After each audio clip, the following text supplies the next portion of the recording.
Hi students, welcome to this video. In this we are going to see about center of mass and how to find its location. So what is the center of mass? Before that, just to see here, there are two stars which are rotating about a point. Both are of equal masses and the center is like midpoint of them, है ना? Okay. Now see this one is smaller and the other is bigger. They are also rotating about certain point, है ना? फिर वो कौन सा point हो सकता है? Yes, question mark. Okay, now let's see another one. Here you can see that there is a triangular plank, है ना? ये घूम रहा है और साथ में मूव भी कर रहे हैं. कैसा मूव कर रहे हैं देखो. पर आप एक अच्छा से ऑब्जर्व करोगे, इसमें एक पॉइंट है जो सिर्फ और सिर्फ ट्रांसलेशन कर रहा है. कैसा? ऐसा. तो ये कौन सा पॉइंट है इस प्लैंक का जो सिर्फ ट्रांसलेशन कर रहे हैं? Yes, that is none other than center of mass. तो center of mass is acting as a representative of the whole system. Okay, center of mass का डेफिनेशन आप देखोगे, very simple definition. It is the point where the whole mass appears to be concentrated. आपके सामने यहाँ पे बहुत सारे objects है, डिफाइंड वेल डिफाइंड शेप है उनका. तो इस रॉड का देखोगे एकदम यहाँ पे उसका सेंटर ऑफ मास रहता है. इस ट्रायंगुलर प्लेट का सेंट्रॉइड पे रहेगा, इसका सेंटर ऑफ ज्योमेट्री पे. राइट? Okay, nice. तो इस तरह से आप देख रहे हो, because these are well defined, common sense use करके हम बता सकते हैं. अच्छा, if I give let us say some other structure which is of irregular shape, इसका सेंटर ऑफ मास कहाँ रहेगा? यहां पॉइंट ए और पॉइंट बी. कैसा पता करेंगे हम? Okay, so we have to have some knowledge in order to understand this. तो इसलिए जानते हम सेंटर ऑफ मास के बारे में इन ए वेरी सिस्टमेटिक मैनर. ठीक है, डेफिनेशन हम देखा. Now for different types of systems, system में देखो डिस्क्रीट पार्टिकल सिस्टम हो सकता है और दूसरा कंटिन्यूअस मास डिस्ट्रीब्यूशन. डिस्क्रीट मतलब टुकड़े टुकड़े पार्टिकल्स. ओके, कंटिन्यूअस मतलब बॉडीज लाइक पेन, है ना, this device like this. Okay, so these are the lecture pattern contents of the lecture. Okay, okay, let's move forward to the first one, discrete particle system. Okay, okay, here we are taking two coordinate axes and I have placed two different masses of m1 and m2. These are having position vectors like r1 bar and r2 bar. Okay, इन दोनों का centre of mass कहाँ रहेगा? Yes, for that we should know the definition or the formula of finding out center of mass as m1 r1 bar m2 r2 bar by total mass as m1 plus m2. Okay, ये है position vector form में आपको आया position vector of centre of मास. कहीं तो रहेगा यहाँ पे दोनों का बीच में सेंटर ऑफ मास. अभी कोऑर्डिनेट्स चाहिए तो कोई दिक्कत नहीं, ये है वेक्टर फॉर्म में. अलग अलग कर दोगे कंपोनेंट्स को तो आपको अलग से x कंपोनेंट मिल जाएगा. m1 x1 plus m2 x2 by m1 plus m2. वैसा ही y कोऑर्डिनेट भी आएगा, m1 y1 plus m2 y2 by m1 plus m2. Okay, तो हम कुछ सीखा, बहुत इंपॉर्टेंट फॉर्मूला है. इस पे एक क्वेश्चन देखते हैं. यहां पे चार मासेस है और आइडेंटिकल है, यानी सभी का मासेस इक्वल है. ओके, कोऑर्डिनेट सिस्टम दे दिया आपको, पर कोऑर्डिनेट्स आपको बनाना पड़ता है. ये ओरिजिन है, this is a, 0, this would be a, a and a, 0, a. x1 x2 x3 x4 चार आपके पास है. वैसा ही y कोऑर्डिनेट्स भी है.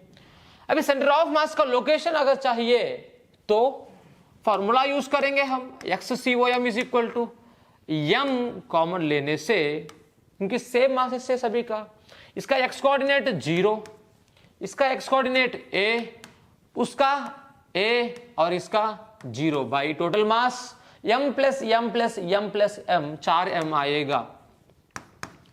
तो m कैंसिल होके 2a बाई 4, यानी कितना आएगा ये a बाई 2। जिस तरह से हम x कोऑर्डिनेट निकाले वैसा ही y कोऑर्डिनेट भी निकाल सकते। अगर निकाल के देखोगे, देखो निकाल के, तो आएगा a बाई 2। क्लियर है? तो इस तरह से हम फॉर्मूला यूज करके XCOM एंड YCOM निकाल सकते हैं। बहुत सिंपल है ना? और इसके ऊपर ही सीधा एक जेईई मेंस पे क्वेश्चन आ गया, देखते।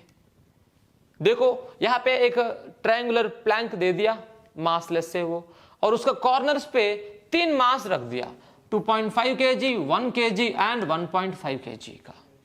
Okay, then it's a right angle triangle, इसका साइड्स दे दिया आपको, और क्या पूछ रहे, centre of mass of the system कहां पे है। ऑप्शंस भी है, देखो ध्यान से ऑप्शंस देखो जरा। एक्स कोऑर्डिनेट नहीं, वाई कोऑर्डिनेट नहीं पूछा आपको, क्या पूछा, पोजीशन ऑफ सेंटर ऑफ मास किसके रेस्पेक्ट में, 1 kg का रेस्पेक्ट में पूछ रहे। यानी 1 kg को अगर मान लो for convenience if I take it as origin, तब आप देखोगे इसको मैं एक्स एक्सिस की तरह ट्रीट करूं और इसको वाई एक्सिस की तरह ट्रीट करने से कोऑर्डिनेट्स वापस निकाल सकते हैं हम। अब सभी का एक्स कोऑर्डिनेट्स अलग अलग है, यानी तुम सिंपली XCOM निकाल दो, कहानी खत्म। राइट, लेट अस सी नाउ XCOM।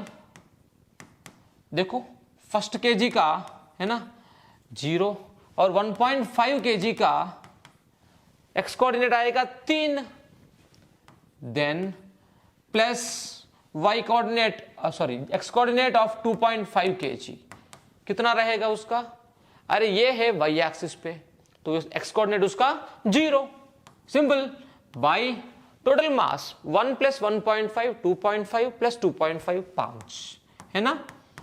तो ये है 4.5 ऊपर और नीचे 5, 4.5 क्या है, सेंटीमीटर्स में है। ओके, तो 4.5 बाई 5 आपको आएगा 0.9 सेंटीमीटर, एग्जैक्टली फोर्थ ऑप्शन है ना। वाई कोऑर्डिनेट निकालने का जरूरत नहीं है, कभी कभी प्रेजेंस ऑफ माइंड यूज करना पड़ता है। Move forward to the next side. Okay, अभी हम लोग जो देखा formula, that is for any number of particles use कर सकते।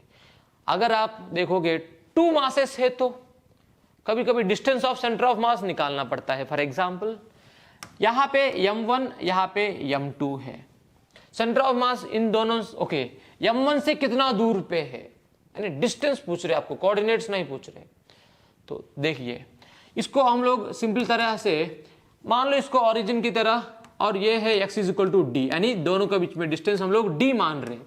ओके, तो m1 से सेंटर ऑफ मास कितना दूर पे है, let us assume that r1 it is. Okay, तो निकालना क्या है मुझे, वही निकालना है x coordinate of centre of mass which is r1। Okay, it's come to be m1 into 0 m2 into d by total mass m1 plus m2। Okay, निकालना क्या है मुझे, r1, distance of centre of mass from mass 1। तो ये आया m2d by m1 plus m2, यानी r1 चाहिए था तो m2d by m1 plus m2 आया। अगर r2 निकालोगे उसी तरह से, then you would get m1d by m1 plus m2। समझे ये बात? यस। तो इस तरह से आप distance of centre of mass from the, है ना, मासेस इंडिविजुअली निकाल सकते हो। These are very important फॉर्मूले। ओके, तो इससे आप क्या ऑब्जर्व कर पा रहे हो, इन दोनों का रेशियो लोगे तो आपको दिखेगा r1 by r2 as m2/m1 है ना। बाकी दोनों तो d/m1 + m2 कॉमन है, कट जाएगा। फाइन, ये रेशियो देखने से पता चल रहा है कि that distance is inversely proportional to mass, है ना। यानी मास ज्यादा है तो डिस्टेंस कम है। ओके, तो यहां से हम ये कंक्लूड कर सकते हैं कि centre of mass lies closer to heavier mass. I will repeat, अगर हम बोलते हैं m1 हेवियर मास है, m1 इज हेवियर मास, तब R1 जो है वो छोटा रहेगा। मतलब देख रहे हो यहां पे m1 बड़ा है तो m2 से, है ना। R1 छोटा है मतलब सेंटर ऑफ मास इसका नजदीक में रहेगा। Yes or no? Yes. And simply I could say that center of mass lies closer to the heavier mass. Okay, and it's very important principle. Let us move forward. By using the same principle, let us solve a question. Okay, just a minute. Fine. Yeah, this is the question. Using symmetry. Okay, यहां पे आप देखोगे 4 masses है और symmetry use करके हम बता सकते हैं कि सेंटर ऑफ मास एकदम सेंटर पे रहेगा। ठीक है, now if mass of this B is doubled, इसको तुम थोड़ा ज्यादा कर दिया, पहले कैसे थे दोनों चारों आइडेंटिकल थे और उसमें से एक को तुम ज्यादा कर दिया, B थोड़ा ज्यादा हो गया, तब सेंटर ऑफ मास कहां रहेगा, on which line, OA, OB, OC, OD, कौन सा लाइन पे सेंटर ऑफ मास रहेगा। B अगर ज्यादा हुआ इसका मतलब क्या है, C और B में कंपेयर करोगे B थोड़ा हेवियर हो गया, भारी, तो सेंटर ऑफ मास नेचुरली उसकी तरफ मूव करेगा। यस, दैट्स वाई जब तुम B को मास बढ़ाओगे तब सेंटर ऑफ मास उस तरफ जाएगा। वही प्रिंसिपल है, centre of mass lies closer to heavier one. Okay, अब इस तरफ दूसरा क्वेश्चन है, let us see this one. If mass is halved, okay, यानी यहां का जो मास है B का उसको हम आधा कर दिए, यानी इसका मास घट गया, यानी इसका मास m है तो इसका मास m/2 हुआ। अभी दोनों में से हेवियर कौन है, C, राइट। या तो हम ये बोल सकते हैं कि अभी हेवियर ये है तो सेंटर ऑफ मास इस तरफ फिसलेगा, on the line OC, center of mass on the line OC, यहां पे OC यहां पे OB था, राइट। नाउ हम इसी को दूसरा तरह से भी बोल सकते, centre of mass lies far from the lighter one. वही चीज है, बस दूसरे एंगल से देख रहे हैं हम। ये थोड़ा इसका मास कम हुआ तो सेंटर ऑफ मास उससे दूर भागा। Okay, please okay remember this also. Move forward. Now you would see that पहले हम डिस्क्रीट पार्टिकल सिस्टम में कोऑर्डिनेट सिस्टम 2 पॉइंट फॉर्मूले, है ना, सिमेट्री यूज करके हम सेंटर ऑफ मास कैसा निकाल सकते हैं वो भी देखा। चलो, तो ये खत्म। इसके बाद आप देखोगे हम अभी we will come to the continuous mass distribution. Okay, let us move fast. इसमें हम in a systematic manner, direct perception type, this are all varieties of problems. जो प्रॉब्लम्स आते हैं सेंटर ऑफ मास इससे, तो उसको आप कैटेगराइज करोगे, सभी क्वेश्चंस इस 4 कैटेगरीज में गिरेंगे। इट्स वेरी सिंपल देन, है ना। Let's go with the first one, direct perception type. ठीक है, देख के बता सकते हो। इस रॉड है, यूनिफॉर्म रॉड है, तो सेंटर ऑफ मास एकदम मिडिल पे रहेगा। यहां पे है हॉलो स्फीयर या सॉलिड स्फीयर या डिस्क, इसका भी एकदम सेंटर पे रहेगा। सिलेंडर का भी सेंटर पे रहेगा। ओके, नेक्स्ट स्क्वायर या रेक्टेंगुलर पिट का सेंटर पे रहेगा, इसका सेंट्रॉइड पे रहेगा, ट्रायंगुलर फ्रेम है तो, और क्यूब का बॉडी सेंटर पे सेंटर ऑफ मास आपको दिखेगा। फाइन, देख के बता सकते हो। पर देखो बिल्कुल ध्यान से, कभी कभी चलो हम लोग चारों में से इसको देखा, अभी नेक्स्ट इंटीग्रेशन रिक्वायर्ड टाइप वाला, चलो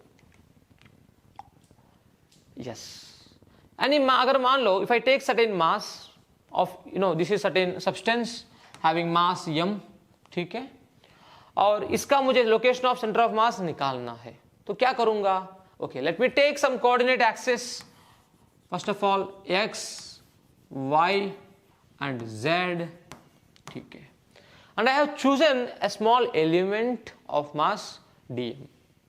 अभी इस dm पॉइंट मास है, इसका कुछ कोऑर्डिनेट्स होते हैं, let us assume that is x y and z, okay, now depending on which type of the body it is, अगर वो linear body होता तो you would take the help of lambda is equal to dm by dx, where lambda is linear mass density यानी mass per unit length।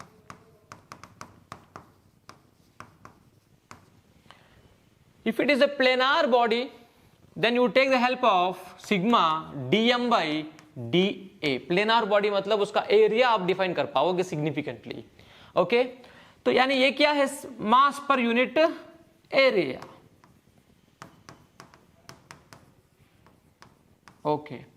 तो अगर ये bulk body यानी volumetric body होता जिसका वॉल्यूम सिग्निफिकेंट है, तब हम लोग डायरेक्टली डेंसिटी मतलब मास पर यूनिट वॉल्यूम इस तरह से यूज कर सकते densities in order to solve it, okay.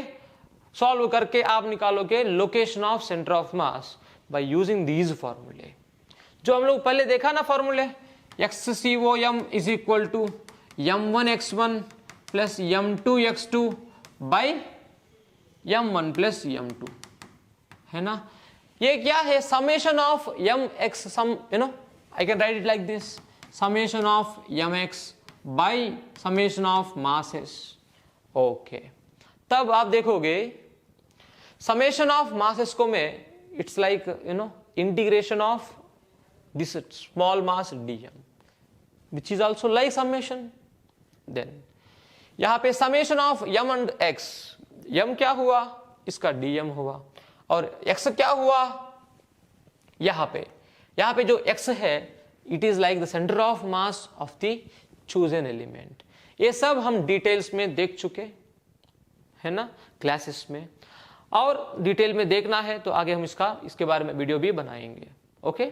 Now let's quickly move forward. आपको इतना याद रखना है कि अगर मान लो when you feel we have to proceed with integration, then you have to start with this, है ना, expression, okay. Let's move forward. Already हम लोग बना दिए थे फॉर डिफरेंट स्ट्रक्चर्स। ये है सेमी सर्कुलर, सॉरी एक आर्क है विच इज सपरेटिंग एंगल थीटा जिसका रेडियस r है, तो इसका सेंटर ऑफ मास कहाँ रहेगा, अगर मान लो एंगुलर बाइसेक्टर बनाओगे, उसका है ना, उसका एक पॉइंट है जो डिस्टेंस y पे है, और वो y कितना है, इतना है, r sin theta by 2 by theta by 2। It's very easy, देखो ऊपर भी थीटा बाई 2 और नीचे भी थीटा बाई 2, है ना।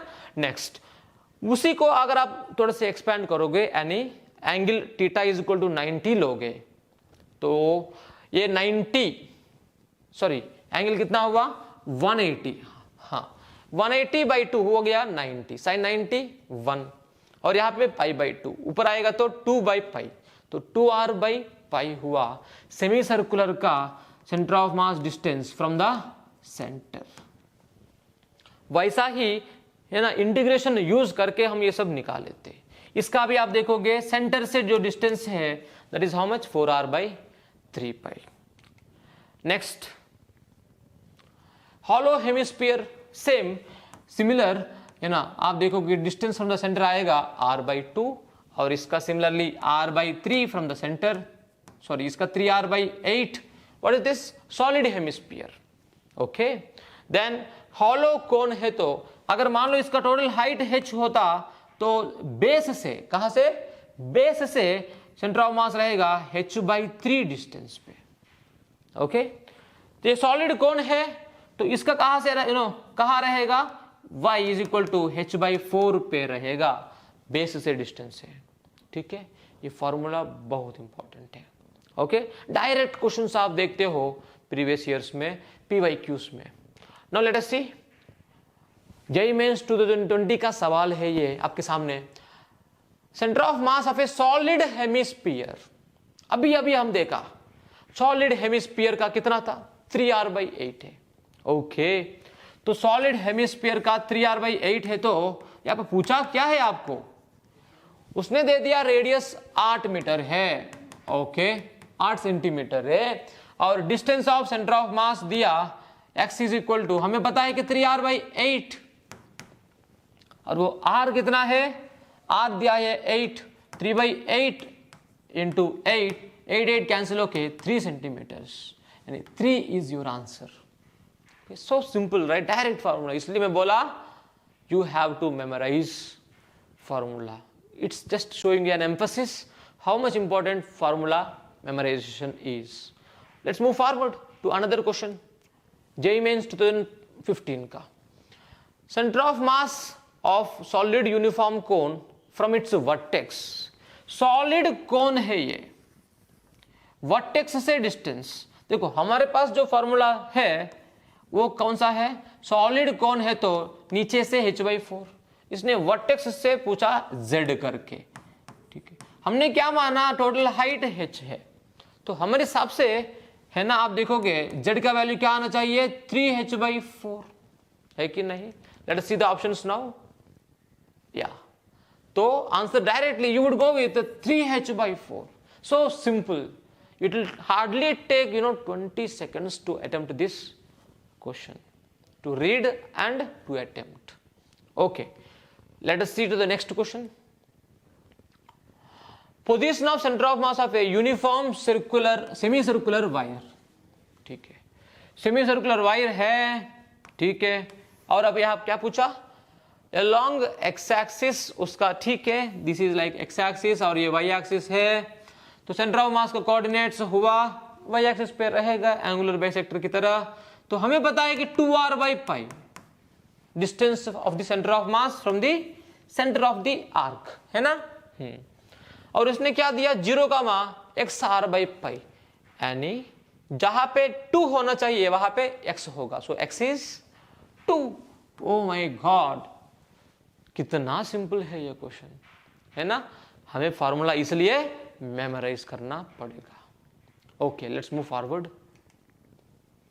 या हम लोग इंटीग्रेशन का फॉर्मूला देखा, क्या देखा, that x is equal to lambda, नहीं, x is equal to integration of x dm by integration of dm, और ये है सेंटर ऑफ मास का कोऑर्डिनेट। इसको यूज करके ये है नॉन यूनिफॉर्म रॉड, मतलब क्या, डिस्टेंस के साथ अगर मान लो यहाँ पे ऑरिजिन मानते हम, ठीक है, यहाँ पे एक एलिमेंट है, ठीक है, इसका मास dm, इसका डिस्टेंस यहां से x है। अभी आप देखोगे यहां पे जैसा डिस्टेंस बढ़ेगा लैम्डा बढ़ेगा, लैम्डा बढ़ेगा मतलब क्या, भारीपन बढ़ेगा, डेंसिटी बढ़ेगा तो मास बढ़ता है, ओके। यानी इस तरफ ज्यादा मास और इस तरफ कम मास। तो नेचुरली आप देखोगे पहले centre of mass mid point पे रहता था अगर यूनिफॉर्म होता, तो अभी इस तरफ भारीपन हो गया, तो सेंटर ऑफ मास किस तरफ फिसलेगा, ऑब्वियसली टुवर्ड्स द हेवियर मास, यानी ग्रेटर देन L/2 तो बोल ही सकते हम। पहले कितना पे होता था, L/2 पे, अभी greater than L/2, okay. Now let us use integration and solve this, let us see how much we will get. चलो पहले हम लोग पता है कि लैम्डा को हम लोग dm/dx करके लिखते, और dm could be written as lambda into dx, है ना। चलो, और ये लैम्डा का मतलब क्या है, लैम्डा नॉट इंटू x, बगल में dx है। अब dm आपके पास है और इसका x कोऑर्डिनेट x ही है, दोनों को सब्स्टिट्यूट करके, और ये कहां से कहां तक है, rod is between x is equal to 0 and x is equal to L। चलो, तो x into dm lambda naught x dx by dm lambda naught x dx। यहाँ पे लैम्डा नॉट बाहर आएगा, यहाँ भी आएगा, कैंसिल हो जाएगा, ऊपर आएगा x square, okay, integration of x square dx, और नीचे integration of x dx। Limits 0 से l, 0 से l, integration of x square it becomes x cube by 3, limit substitute करने से l क्यूब बाई 3 ऊपर, और नीचे integration of x dx it is x square by 2, limits put करने से l square by 2। अभी आप कैंसिलेशन करके देखोगे इसका आंसर कितना आएगा 2l बाई 3, है ना। यस, एक बात ऑब्जर्व करो थोड़ा, है ना, यहां पे lambda is equal to lambda naught into X power 1 है, ओके, तो आपको यहां पे 2 बाई 3 दिख रहा है, ठीक है, इट्स ए ट्रिक। अभी यहां पे x पावर 1 है तो यहां पे 1 है तो यहां पे उसका 1 प्लस 1 1 प्लस 2, है ना। चलो, now let us use the trick for this one. यहां पे n है तो डिस्टेंस ऑफ सेंटर ऑफ मास कहां आना चाहिए, n plus 1 by n plus 2 into l। जैसा हम लोग पिछले वाला किए थे वैसा इसके साथ तुम ट्राई करोगे तो तुम्हें यही आएगा। सो अगर मान लो आपको पूछेंगे इस तरह से lambda is equal to lambda naught into X square, तब आप देख सकते हो डायरेक्टली लैम्डा नहीं sorry X is equal to 2 है तो 2 plus 1 by 2 plus 2 into L, ये है 3 और ये है 4, सो डायरेक्टली वी कैन से 3l बाई 4 डिस्टेंस पे रहेगा सेंटर ऑफ मास। और एक बात आप ऑब्जर्व किए, इसमें भी अगर आप देखोगे lambda is equal to lambda naught into X power n आया था, आंसर कितना आया n plus 1 by n plus 2 into L. यहां आपको लैम्डा नॉट दिख रहे क्या, नहीं दिख रहे, yes. So this is a point to be noted that, है ना, this location of center of mass is independent of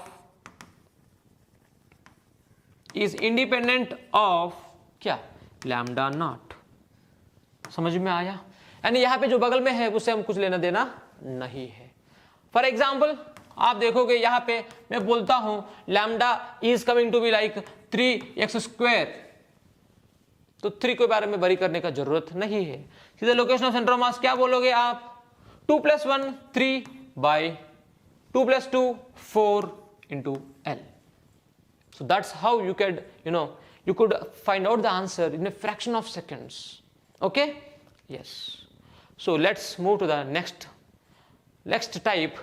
ये हो गया, now let us see about combination of structures, okay। यहां पे देख लो 2 पॉइंट मासेस है, ठीक है, थोड़ा छोटा होना चाहिए था, कोई दिक्कत नहीं, और ये रॉड है जिसका मास 2m है।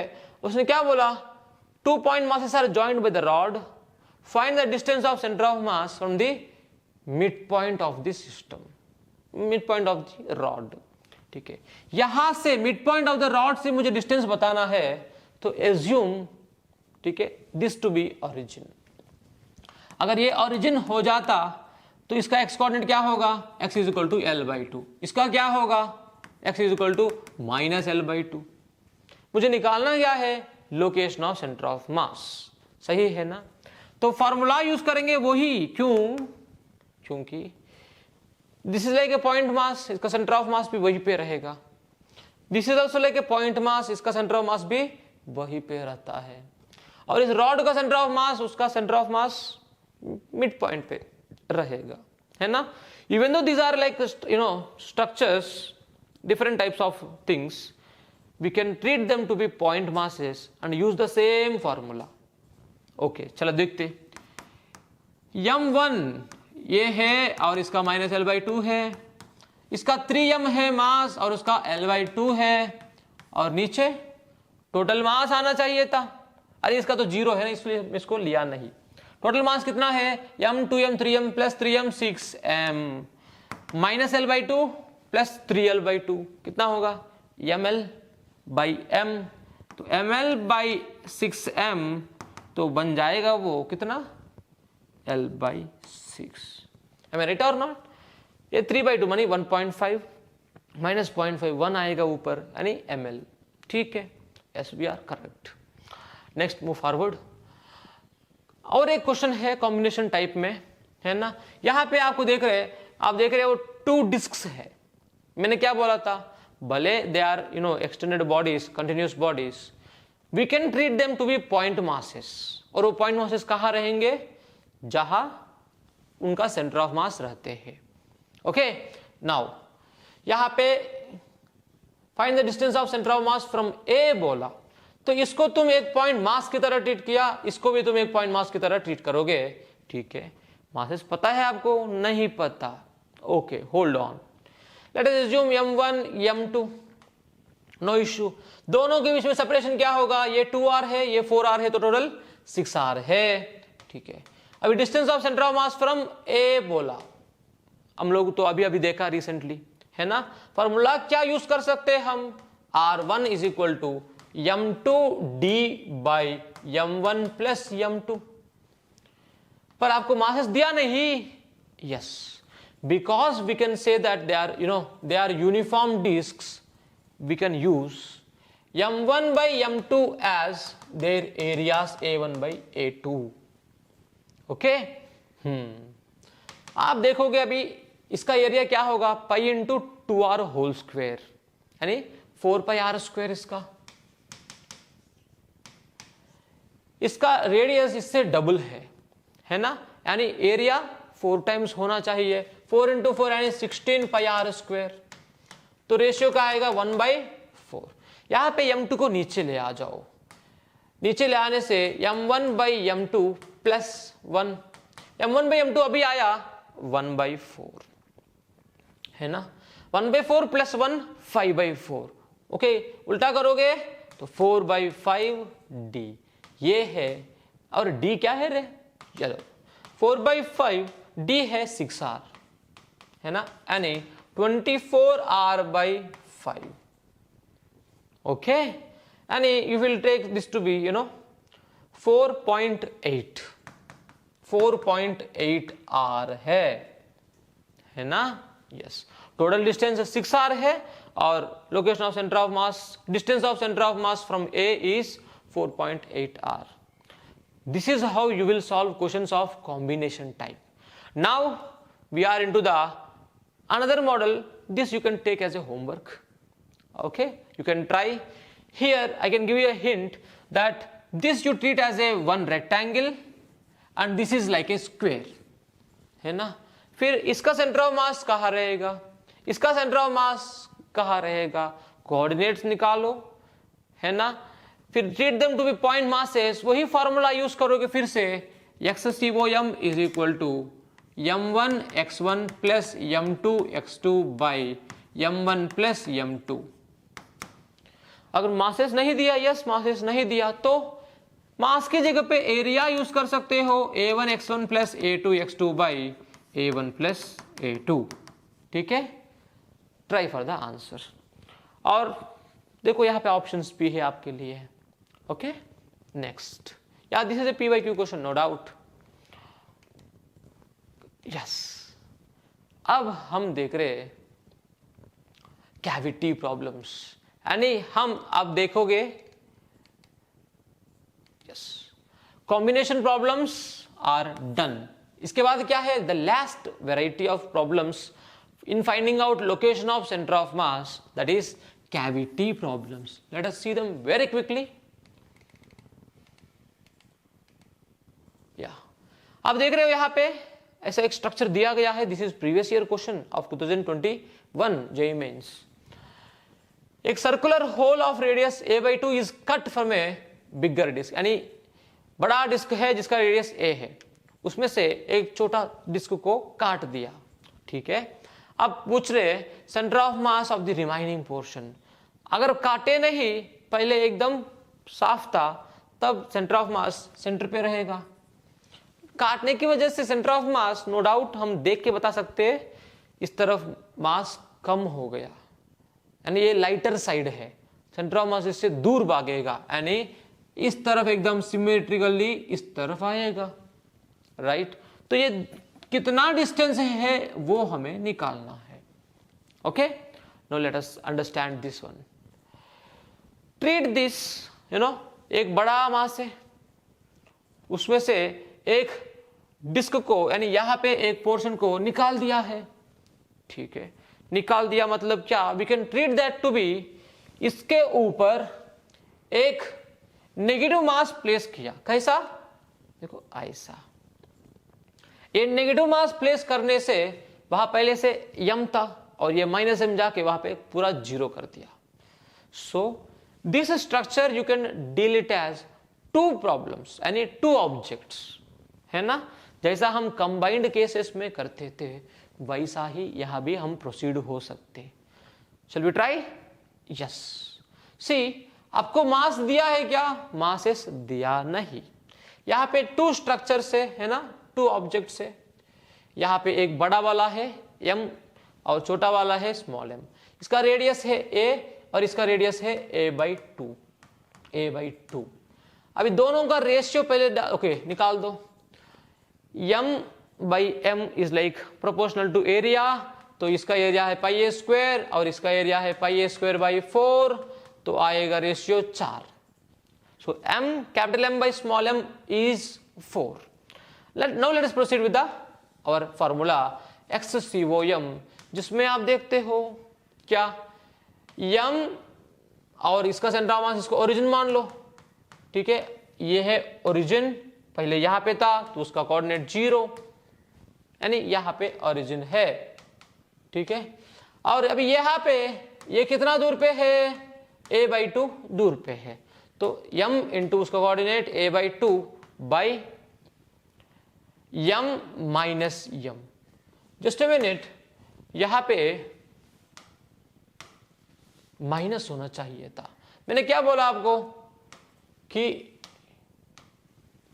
ये नेगेटिव मास है इसका, ठीक है। तो ये नेगेटिव मास है तो नेगेटिव का साथ ही आप लोगे, ठीक है। चलो अब आप देखोगे m into a/2 by m minus m है, तो वो m को नीचे लाओगे तो यहां आपको दिख जाएगा as m/m minus 1 into a/2। और हम देख रहे हैं यहां पे m/m कितना आया था, 4, है ना। उस 4 को यहां पुट करोगे, 4 - 1 3, a/2 इंटू 3, है ना, तो वो बनेगा a/6। यहां पे आपको क्या बोल रहे, the centre of mass of the remaining portion with respect two point is at what distance, yes, is at the distance of a/6 from this place. End of course ये नेगेटिव अभी भी है, यानी इस तरफ आया है -a/6 पे, okay, yes. Now you would see that this is a previous year question and this is also 2021, this is also 2021। अभी आप देखते हो जेईई मेंस में बहुत सारे फेजेस है, तो वो एक पेपर में आया होगा, ये दूसरे पेपर में आया होगा, okay. Square shaped hole of side L is equal to a/2, ठीक है, और उसको निकाल दिया, यस, उसको निकाल दिया एक सर्कुलर डिस्क से। अभी आपको क्या पूछ रहे, find the distance of centre of mass from the O point, यहां से सेंटर ऑफ मास कितना दूर पे रहेगा, ये पूछ रहे आपसे, ओके। जैसा हम लोग इसको किया वैसा ही आप इसको ट्राई कर सकते हैं। आप ट्राई करोगे तो देखो बिल्कुल ध्यान से आंसर आना चाहिए आपको, ये by x that is the coordinate, और वो x का वैल्यू है 23 and that is the answer, okay. चलो now this is your homework, okay, you would do it. Let us come to the end of this video. Let us summarise quickly. आप शुरुआत में देखो कि centre of mass का definition हम लोग देखा, उसके बाद discrete particle system, continuous, okay, bodies के लिए क्या करना चाहिए वो हम लोग देखा, कोऑर्डिनेट सिस्टम, पॉइंट फार्मूले, symmetrical problems, direct perception type, integration required, है ना। combination problems, and lastly cavity problems. You could see there are so many questions being asked regularly in the JEE mains from this topic of center of mass. So it's very important to remember the formulae. Once quickly summarize, revise what we have seen today. Discrete particle system में आपको ये formula memorize करना है. Two particle system में आपको ये formulae memorize करना है, right? Then yes, continuous mass distribution में हम शुरुआत करते इंटीग्रेशन इस एक्सप्रेशन से, ठीक है. और ये x क्या है, ये x क्या है, this is the coordinate of the selected mass. Okay, next. Yes, ये तो है डायरेक्ट परसेप्शन टाइप, इसमें कुछ तकलीफ नहीं होगा आपको. हाँ, इंटीग्रेशन यूज करके हम लोग जो बनाए फॉर्मूले, इसमें आप देखोगे यस थोड़ा से r sin theta by 2 by theta by 2, ये जो फॉर्मूले है these are important, should be memorized before going to the exam. Okay, yes. Now this is the last. In the coming lectures, in the coming days, we are going to see the lectures on motion of center of mass, conservation of linear momentum and collisions. Okay, आज इस video में हम लोग location of centre of mass complete किए. आने वाले इन तीनों को हम देखेंगे. Thank you all so much for patiently watching this.